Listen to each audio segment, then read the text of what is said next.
Welcome to Sex and the State, a newsletter and podcast about power. Today, I am joined by Mischa Byruck. He is let's just start with how I know him. I know him through organizing around sex positive community in the Bay Area.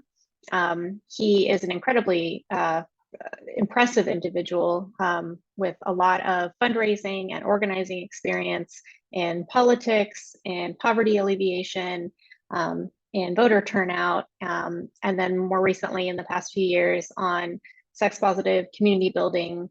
And most recently, he has begun an organization called Evolve Men, focused on one thing that you said in your webinar with the other Mischa, is that, or maybe you're the other Mischa, I don't want to say, but another Mischa, is that there's hardly any resources for men that aren't about getting laid or making more money. And I just thought, man, that hits the nail on the head. That is a huge problem. As you know, I've been focused a lot on masculinity and how to help men. So that's something that we definitely have in common. And your latest adventure is a course on helping people of all genders move beyond the basics of consent to more healthy, ethical, flourishing human relating. And so I'm just super excited to have you on and talk to you about masculinity, men, and just generally like what the world can gain from sex positive feminism, the framework that we're both kind of operating from. So again, thank you so much for coming on, and it's so great to see you. And is there anything that I missed in the intro that you want people to know? No, I'm really flattered by that intro, and thank you. It's such an honor and pleasure to be here. I in such admiration of the explorations you're doing and the consistently original perspective that you're bringing. So it's a joy to be here. Thank you so much. So why Evolved Men? Why?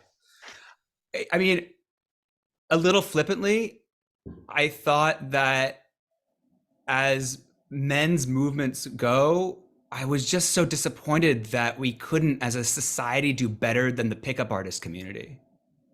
I was just so, I, when I looked around at the landscape, I was like, surely we could come up with a better philosophical stance and a vision for manhood that is more than simply a reinforcement of the most corrosive aspects of patriarchy, white supremacy, and capitalism. Surely we could do better. Yeah, I think the pickup artist thing is so fascinating. And it's something that, it's hard to argue with the basics of helping men do a better job approaching women. Great. Absolutely. Like that's Absolutely. that's that's great work. That's important. But it so quickly goes into, on the worst end, being a fundamentally misogynistic enterprise. Um, but even just, steel manning it a little bit, a lot of it just seems like a fundamentally impoverished view of sex and sexuality that almost seeing sex as like conquest and getting a woman to sleep with you is like some kind of accomplishment, as opposed to something that can enrich both of your lives. Well, it's not pickup artists who created that. That's a deeply entrenched, both some would argue biological, but certainly societal message. What pickup artistry is doing is reinforcing patriarchy. Right. Right, and it's saying all those messages you got are absolutely valid to men. You should fuck as many women as you can. Sorry, can I say? I can say fuck, right? Yes. I'll Okay. say, yeah. So fuck as many as you, right? Like sex is a conquest. They are the enemy. They must be vanquished. As many as possible, and the man who has the most kills at the end of when he dies wins. And that's not, again, an original message. It's just a reinforcement of something that, as a man and as someone who works with men, I can tell you is already in us. That it's very hard to move away from.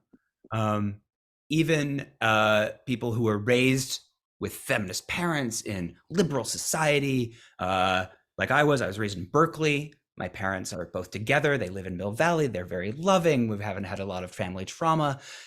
Like, this is a message I receive very, very strongly. And there's many, many, many men like me. I would argue that all of us have this in us of, that it takes concrete, concerted effort to remind ourselves on an ongoing basis that sex is not conquest. Totally. And one thing that I like about you is, you're very quick to, as the liberals say, check your privilege, right? To acknowledge the ways in which that you've benefited tremendously from fundamentally unjust systems. But I think that that's something that I really relate to a lot, because I feel like kind of step one is to see the oppression that people like you face. So, like, as a woman, step one is just, yeah, misogyny exists. I've experienced it. I've read about it. I hear about it. It matters to me. And then step two is to go beyond what you personally experience to what people who are experiencing more oppression, however you might want to gauge that experience. And it was just shocking to me to start following Black women on Twitter. And I didn't know what misogynoir was. I didn't know how deeply pervasive and entrenched if you'd asked me, like, is society fundamentally racist, 15, 20 years ago, I don't know that I would have said yes, because I didn't know. And now I'm like, yeah, society is deeply fundamentally racist. Oh, absolutely. So yeah, you've got to go outside of your own personal experience to understand the world. And so I appreciate that you do so.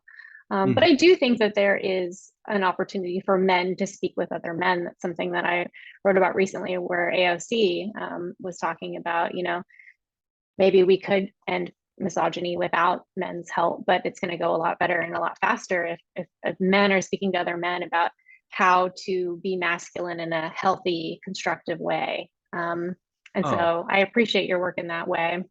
Oh, well, thanks for saying that. And of course, I agree with AOC in that GQ article that just came out. That's very true. And it's a statement that I think has been said and made by all the feminist thinkers that I read and who have influenced me. Audre Lorde didn't spend a huge amount of time on this. Bell Hooks spent a lot of time on this. Adrienne Maree Brown spends a lot of time articulating this. One of my favorite philosophers now is Amiya Srinivasan, who writes very eloquently about men and men's role in society. And there's so much beauty when men come together and in men's groups. And I think men's groups as a societal facet are a lot more ubiquitous in many ways than people might think. There's thousands and thousands of men's groups all over this country, and a lot are engaging in just the fundamental project of creating a space where men are allowed more emotions than, I think, as you recently wrote, anger and happiness, which is really great, very healthy. It's also very healthy from a feminist perspective for men to be exercising their own muscles of emotional space holding for other men, so that, right, I think that's actually a very big part of it. When you're in a men's group, you don't have to rely on your partner, your wife, your girlfriend for all of your emotional unloading, which I know many men do, right? They're like, I don't need therapy, my girlfriend and I talk a lot. Right? But my invitation is for every man to be in a men's group, to start piecing apart elements of the toxic masculinity and patriarchy and, frankly, racism that's already inside them. And a lot of men's groups won't necessarily create the space for what I would call the path of a more evolved masculinity or evolved manhood. I try not to use the two interchangeably, which is a much more radical form of power awareness, integrity, and accountability. Why do you differentiate masculinity and manhood?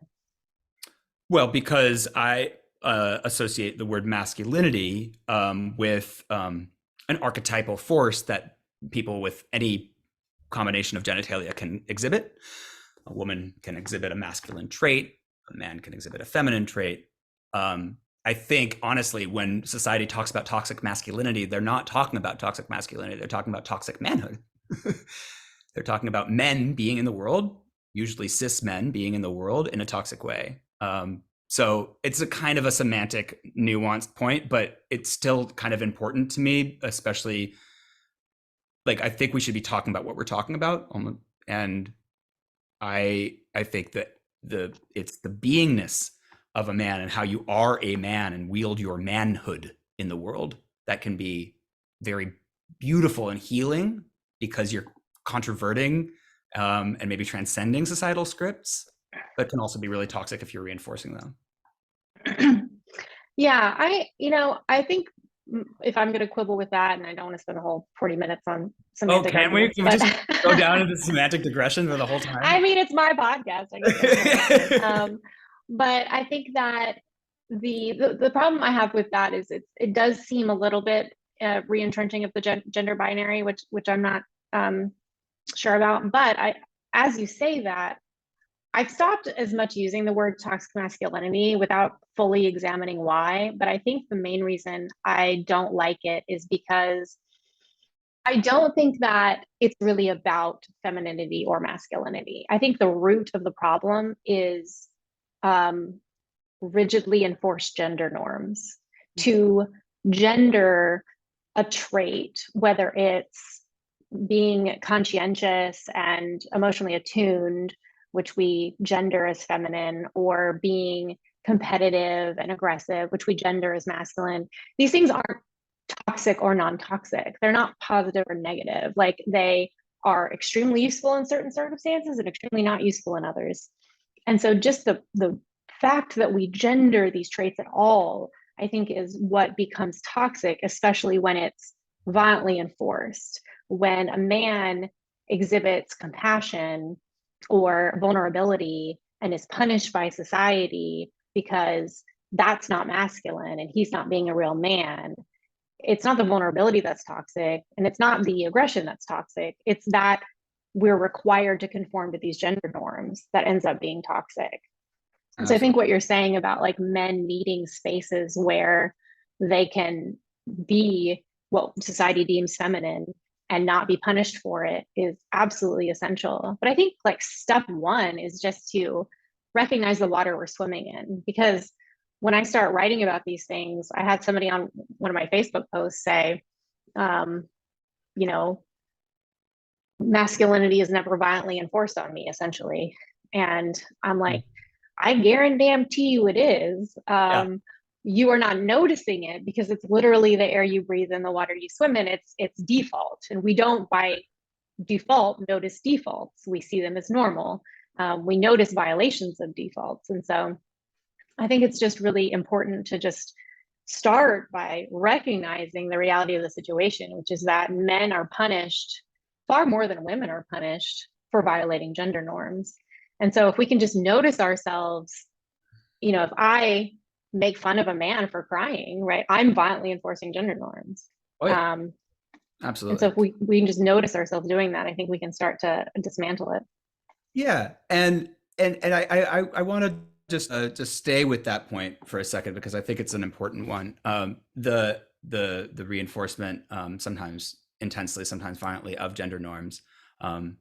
It looks a lot differently. And I think, I live and work in the Bay Area. A lot of my clients come from are privileged white men, and privileged both socioeconomically and racially and in a gendered way, but also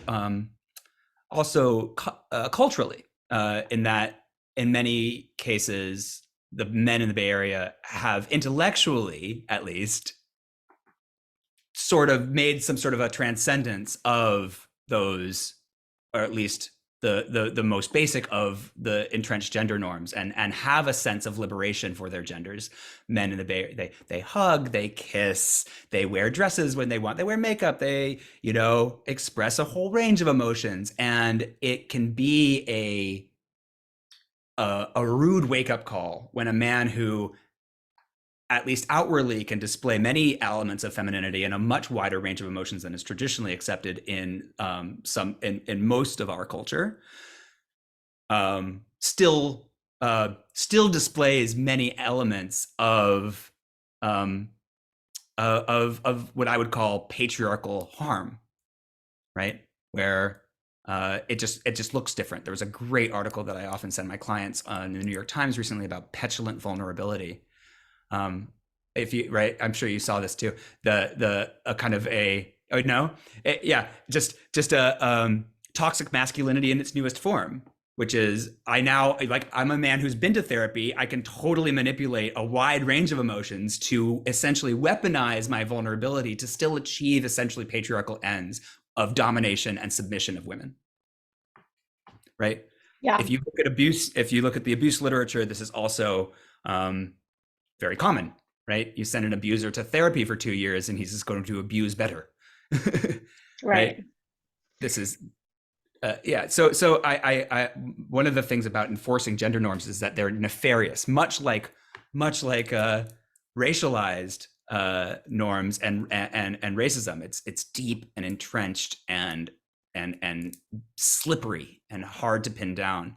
I did also want to pick up on another thing that you said just about reinforcing the gender binary. Certainly, as a man who is presenting as a men's coach, there's always a risk of reinforcing the gender binary. My queer friend Michael Morgenstern and I have a joke about this when he goes like going to neo-tantra retreats and as a queer man and having the experience as he's shared with me, we call it being Shiva Shakti'd, right? Where the binary is so strong and it's like, this is the only way to be. If you're a man, you must be this and you must be attracted to the woman. If you're a woman, you must be this, you must be attracted to men. And like, that's it.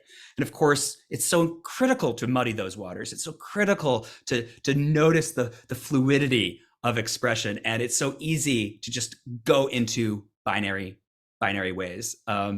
And I just wanted to acknowledge at least that's always a risk of being a men's coach. It's always a risk of brand in my practice. And I just wanted to at least acknowledge that it's there.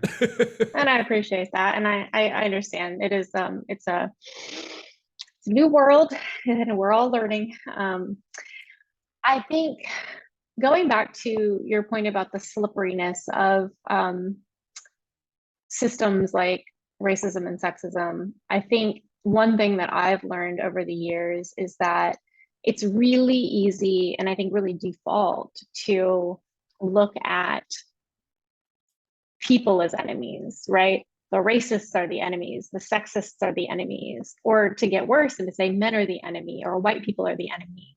Sure. And I think that what's been really helpful for me, and it's been concurrent with like recognizing my own internalized misogyny and internalized racism, is that, you know, I'm not a fundamentally bad person, right? I'm raised in a fundamentally fucked up society.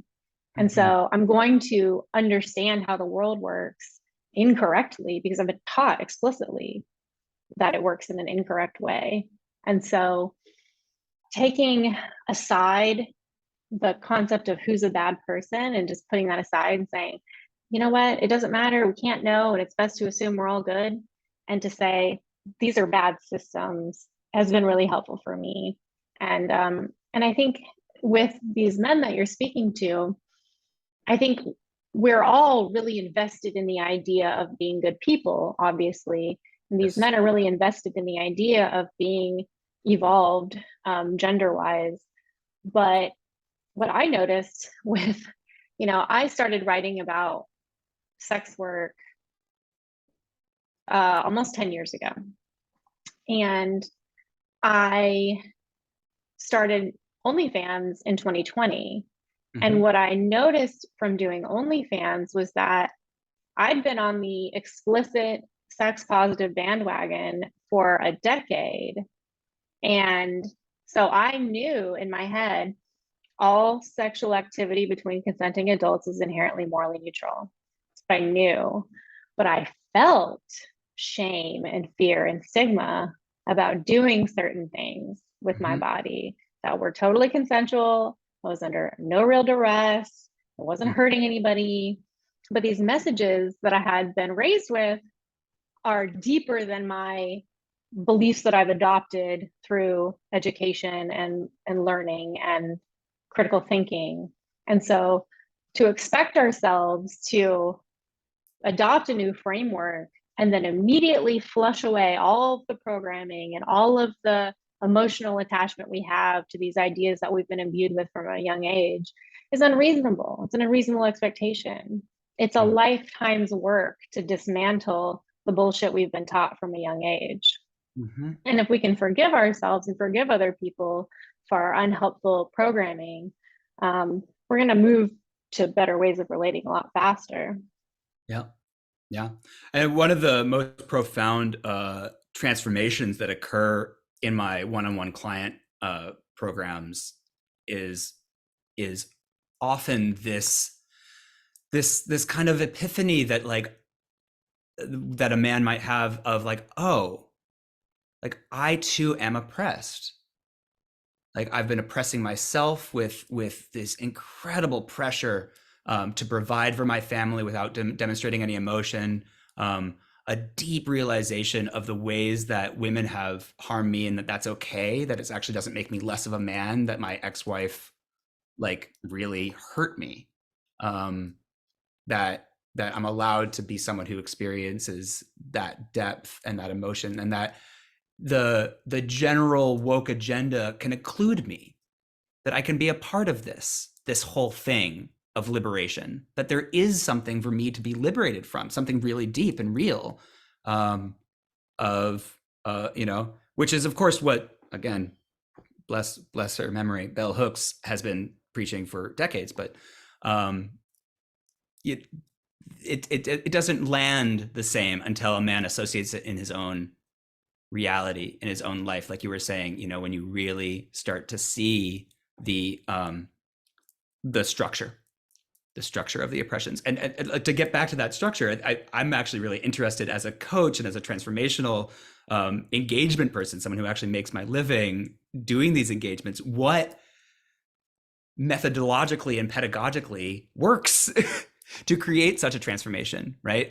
In the 70s, we called it consciousness raising sessions, right? You'd have these rap sessions, right? Sometimes, really transformational men's retreats. So it's not just men sitting in a circle emoting together or sharing stories or narratives, but doing Gestalt style, immersive, ongoing 6-hour long sessions of therapy where you actually have a transformational experience and see something or liberate yourself in some way. My method is heavily reliant on feminist literature and reading and writing assignments. Some people respond to that well, some people don't. I think that there's many ways to do this work. It's also not appropriate for certain people in many contexts. But I've found it huge to literally just put a man in front of an author like Nora Samaran, or even Rebecca Solnit, and see what their reactions are to some of their more beautiful writings. And one of the biggest transformations is literally just being able to sit with the writing and not reject it out of hand because it's written by a woman, even though he would never admit that that's what he's doing. Totally. Yeah. As someone whose life work is changing hearts and minds, I'm obviously also super interested in what works and what doesn't. Yeah. And some of the things that I've come to believe work is storytelling. I think people respond a lot more to stories than to facts. Empathy, yep. I think is really useful. And I think that it's really unfortunate, again, going back to the people are not the enemy, systems are, that there's so much talk on the left, especially about oppressors. Yeah. And I think when we talk about oppressors, it is fundamentally reasonably alienating to anyone who could identify with any groups being labeled oppressors.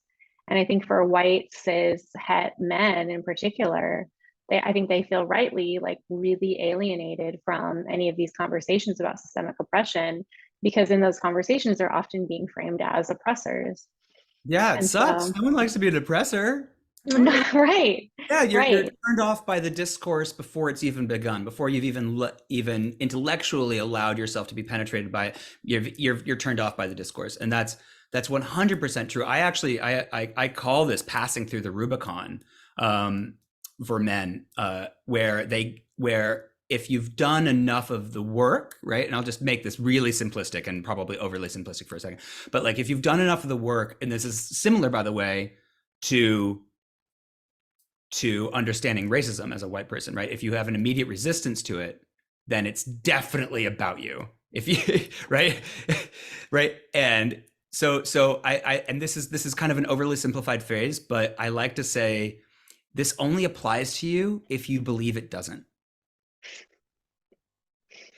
right? So Well, like I don't know if that's true. Yeah, it's because not. it It's applies. not Yeah, quite right, true, right? It's not right. quite true, but it's a useful phrase for getting through the Rubicon, right? It's again, it's an intermediary phrase. But of course, when Black people are talking about white people, they're still talking about me. You know, just because I have an anti-racist discourse and an understanding of that doesn't mean that like am exempt or somehow I can transcend it. But I don't take it personally and I don't get defensive Right. because I'm like, yep, that's real. And I still have a right to live and I still get to be and breathe and like live out my existence and contribute my gifts to this world while I still can. Right. And no one would ever deny me that. And I can use my discernment to dismiss anybody who would deny me that right to live in the world.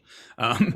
But no one's really saying that white people can't live in the world. But I a lot of my practice is actually teaching men to be able to like withstand the initial fire of like, oh, I'm not an oppressor and I reject anything else that will come out of your mouth, to being like, yeah, white people are the oppressor. And okay. And now I'm gonna like still live my life and navigate that and not try to like find an intellectual way around it. Or um, white people inadvertently benefit from a system that oppresses Black people, right? We can phrase it without saying white people are the oppressor to say, We could, if you but want to. we could. I mean, like again, like I mean, and it's certainly a risk of being alienating, but the way that I was taught anti-racism and that I believe it's important. First of all, I don't teach anti-racism as a white guy. I think it's important not to, but I think it's important to be able as a white man to walk in the world and understand that when I walk into a woman and I meet a Black woman, she might think of me and have many judgments of me because of the way our society works, and not to like walk into the room and hold it against her. That I have to like, Sure. and also not try to like prove that I'm one of the good ones either, but like Sure. actually Yeah. hold that nuance and Truly. be with that without necessarily like extruding all blame on quote society or quote system, and letting the Yeah. interpersonal element of this be part of it. Yeah. Yeah. I think that's fair. And I think one thing that I think is really interesting about what you're doing is that it's very like 301 content, right? This is not for beginners. This is not for even people who've spent it's high level content, and I think that's excellent, and I think that that's necessary. One thing though that I find lacking on the left is a huge dearth of 101 content. Like when you look for really basic idiot's guide to things like critical race theory or intersectional feminism or whatever, racism, you have this whole ecosystem of really, really accessible content from the right, which is wrong. Like it's blatantly false misrepresentation of these ideas. But it's accessible and it's available and it's free. And when you look to like what's the real on critical race theory and intersectional feminism, it's academic papers written by scholars in academic ease, and I shouldn't have to educate you. And it's just really difficult. It's going to Mm-hmm. be difficult to get an on-ramp to these things anyway because of white fragility and because of it's just a hard thing to wrap your mind around and to accept emotionally. But then there's a dearth of institutional material that would make it easy for people to get onboarded. Have you Hmm. found that to be the case? I mean, I suppose. I mean, to a degree, I think that a lot of popular culture default to being the messaging, that if you follow a lot of popular culture, you're going to find a lot of distilled leftist messaging of trans and fat acceptance, of sex positivity, of diverse gender expression, and certainly of basic human tolerance and compassion. In general, with the caveats that, of course, it's all celebrity, filtered through the lens of patriarchal beauty standards and money, money, money, money, money. But this is America. That's a good counterpoint. I personally don't believe that. I don't think that Jordan Peterson or Joe Rogan are, or like the Red Scare podcast, for instance, are like particularly speaking down to like a low intellectual level. On the contrary, I think people are seeking erudite, sometimes tangential, like really going off into tangent academic discussions of what it means to be a person in the world, what it means to be a man, what it means to be a woman, what a vision of an ideal society are, and or what a vision of an ideal society is. And yes, I'm never going to reach like a hardcore MAGA voter, but that's. And I'm not saying that's your role, It's definitely not my role, and it's definitely not like on the other hand, like I have, I sit in a place and like I teach my clients a practice of compassion for everybody. I don't, I am humbled by the privileges I was raised with. I'm humbled to be in the Bay Area, where a place that I particularly resonate with and that works for me.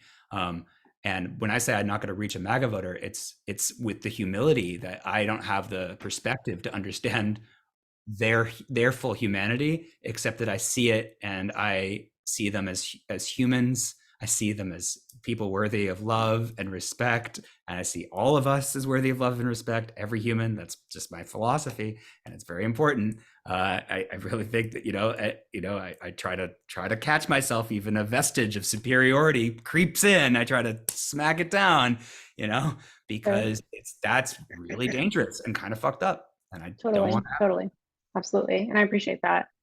For my own personal curiosity, I guess I'm wondering two things. Like, one, would it be more effective to, do a YouTube series or like write a book versus coaching or courses as far as like social change? And then two, are you doing the coursework and the coaching? And this is something I've thought about doing, kind of as a way to inform any future like mass media that you might put out.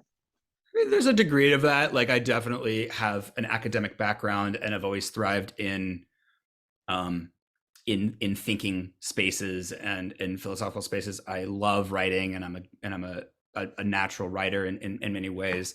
Couldn't figure out how to make money with that, and it wasn't. But I knew that I wanted to make an impact, and I know that my vision for my life is impact the national conversation around men and sexuality. And that's very clear to me. And I won't get there exclusively through one-on-one coaching. So I do have grander visions, and the humility and, yes, education of meeting men on a one-on-one level or in a small group level, and seeing where humans are and constantly experiencing the nuance of people's experience and people's perspective is incredibly beautiful and humbling work. And I love it. I just love it. I love seeing an individual transformation at an individual level, and holding someone's hand as they walk on a journey. And I know it's not within the current therapeutic paradigm, but I've spoken with a lot of therapists and who wish that it was, to be a therapist with an agenda, to be a therapist with a mission.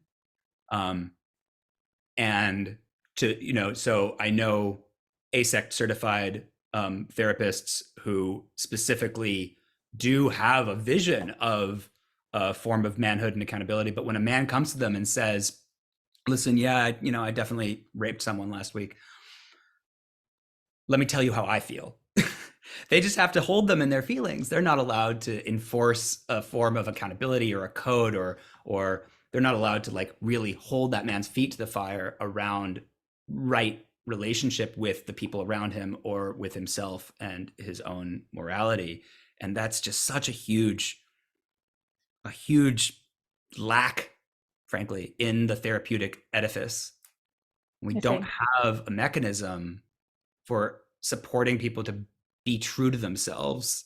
We have a mechanism for supporting people to feel better about themselves, but that's often, and maybe even not that. So I think I just got to come back to this. I really do believe that there's an incredibly important function here that we're missing of social accountability and individual accountability around the interpersonal harms that we cause each other just on an everyday basis, just in relationship. I'm not talking about crimes, but yeah, I just needed to, I needed to mention that because I think it's just such an incredibly important part, and it cuts across societal strata and race, that we're all harming each other all the time. And it's a big part of what my vision is being I'm in other words, let me I'm much more passionate about prison abolition than gender abolition. Like I really, that's more relevant to me. Yeah, no, prison abolition is really important. And I think the thing that I like about the course is that I think what's really missing in like therapy and just society is community, right? That the traditional institutions that we've relied on to build and maintain community aren't available, aren't working the way that they used to, and haven't really been replaced by anything sufficiently robust. And so, a lot of your work has been around community building, and I think that's super important, super valuable. But I have less than a minute left, so. Oh, really? Okay. Yeah. Thank you so much for coming on. Done. All right. Thank you for your time. Thank you for your work, and check out the website evolve.men. Check out the course. It's on the top, says course. And I'll talk to you soon. Thank you so much for your time, Kathy.